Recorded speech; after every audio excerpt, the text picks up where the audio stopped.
네, 기자가 만난 사람들 이번 시간에는 현재 국회에 계류 중인 지방자치법 개정안의 내용에 대해서 광주시 의회 박현철 의장과 함께 얘기 나눠보도록 하겠습니다. 안녕하십니까?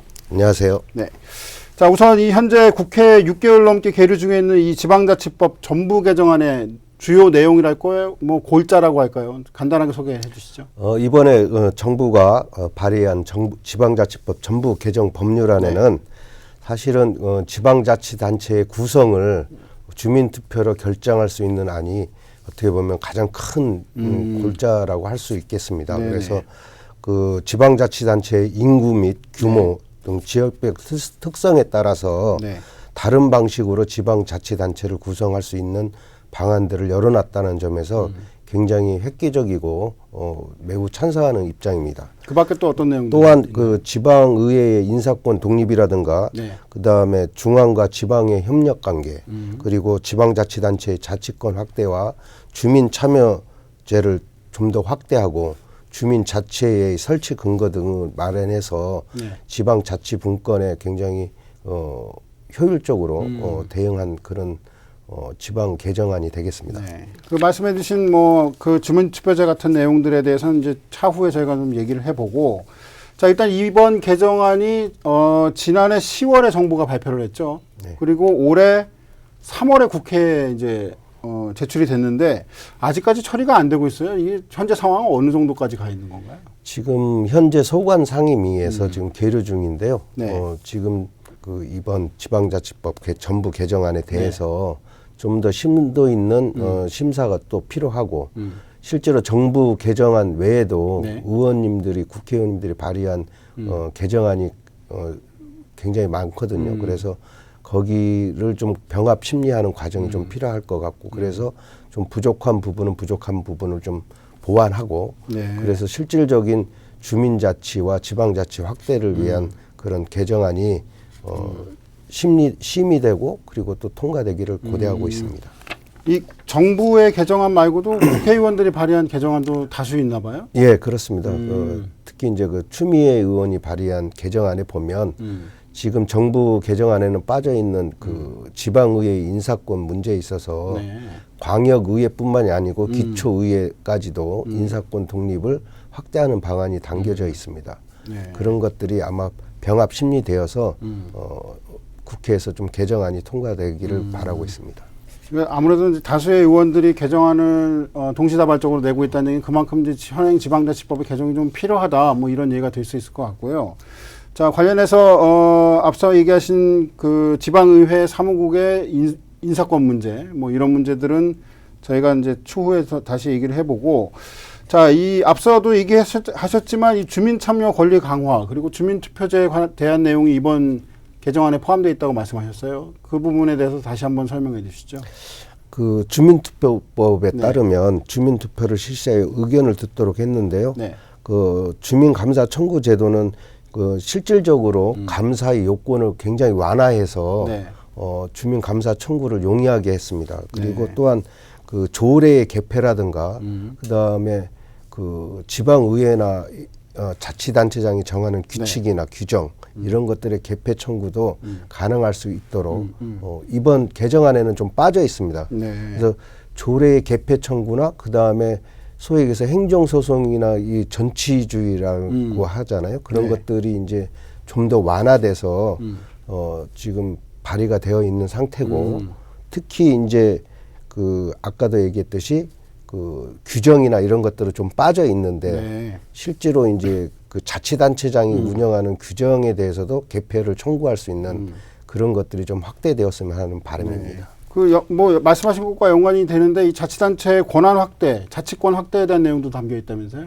그렇습니다. 그 자치권 확대에 보면 자치단체의 구성이나 권한을 좀 다양하게 할 수 있도록 이렇게 하고 있는데 특히 제4조에 보면 그 따로 법률이 정하는 바에 따라서 자치단체 구성을 달리할 수 있도록 하고 있기 때문에 실질적으로 지금 기관대립형 그 지방자치를 지금 실시하고 있는데 우리는 실제로 기관대립형 지방자치제요? 예, 그러니까 지방의회와 자치단체 이렇게 집행부와 이렇게 대립하는 그런 상호 견제할 수 있게 견제하는 행위 이런 지방자치단체 구성을 그렇게 네. 하게 되어 있는데 이걸 따로 법률이 정하는 바에 따라서 그것을 그 지방의 그 주민투표를 통해서 결정할 수 있도록 해서 그 방식마저도 주민투표를 통해서. 그래서 실질적으로 이게 이제 추후 후속 입법이 따라간다면 어떻게 보면은 이런 기관 대립형이 아니고 유럽이나 미국에서 하고 있는 의원 내각제 형태의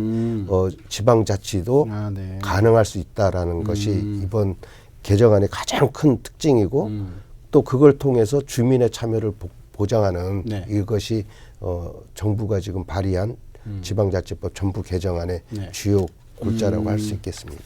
자, 이게 다음 질문은 다소 좀 민감한 사안일 수도 있고요. 방금 말씀하신 것처럼 이제 집행부와 지방의회의 견제와 대립 이 사이에서 고민해 볼 수 있는 문제인데 지난달 29일이었습니다. 이 전국 시장군수 구청장 협의회가 이 기초지방선거에 있어서 정당 공천제를 좀 배제해야 되지 않겠느냐 이런 발표를 했어요. 이에 대한 생각은 어떠신가요?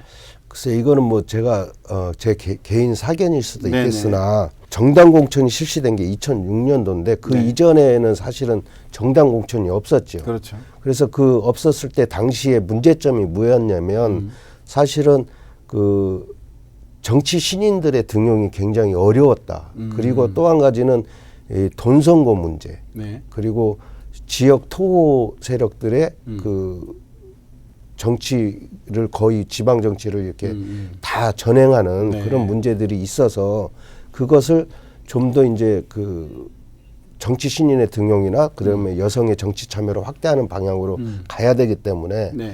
정당 공천이 필요하다라고 했거든요. 네. 그럼에도 불구하고 지금도 이제 정당 공천이 문제가 되고 있다라고 생각되는 것은 소위 얘기해서 정당의 공천 과정이 네. 정말로 투명하게 그 당의 당원이나 아니면 주민들의 의견을 좀 수렴해서 공천이 이루어지면 좋은데 실질적으로 지역의 맹주라고 할 수 있는 분들의 네.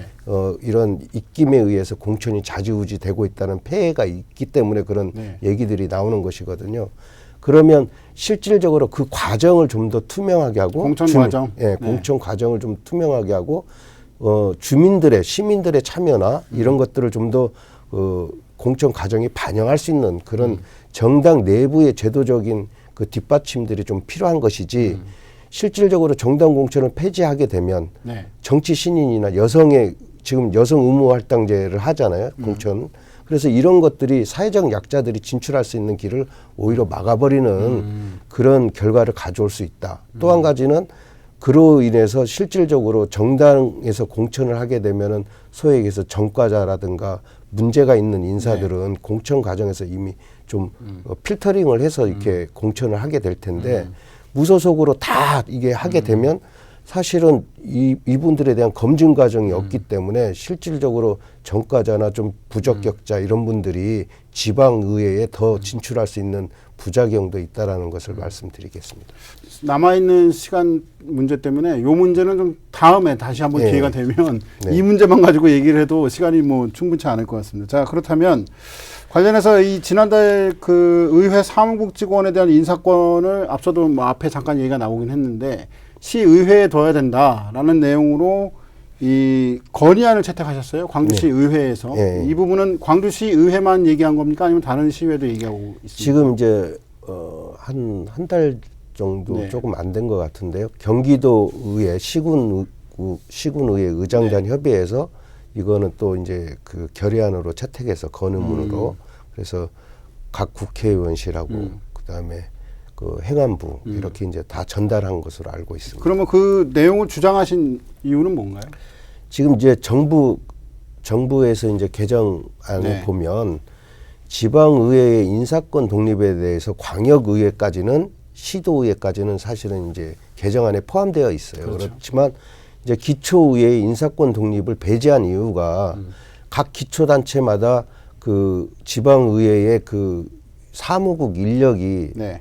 어느 곳은 굉장히 많고 왜냐하면 네. 대도시나 뭐 특히 경기도 같은 경우에는 성남시나 용인시, 수원시 이런 경우는 의원 수도 굉장히 네. 많고 실제로 사무 인력이 어느 정도 규모가 있죠. 그러니까 그런 데도 있고 또 한 가지는 인구가 정말 안 되는 가평군이나 뭐 이렇게 이제 최소 인원으로 의회가 구성되어 있는. 그래서 이제 경기도 같은 경우는 최소 의회 구성 인원이 7명인데 그런 의회 같은 경우는 사실은 사무국 인력이 굉장히 적습니다. 20명 이내죠. 네네. 그래서 그것을 따로 이렇게 구성하기에는 좀 어렵지 않느냐 해서 이제 국회 전문위원들이 검토와 과정에서 기초의회를 좀 배제하자는 의견을 좀 냈었는데 광역의회는 포함시키되 예, 네. 광역의회 뭐 경기도 의회만 보더라도 사실은 의원 수도 굉장히 많고 네네. 130명 정도 되니까요. 그리고 사무 인력도 많기 때문에 충분히 가능한 얘기지만 네.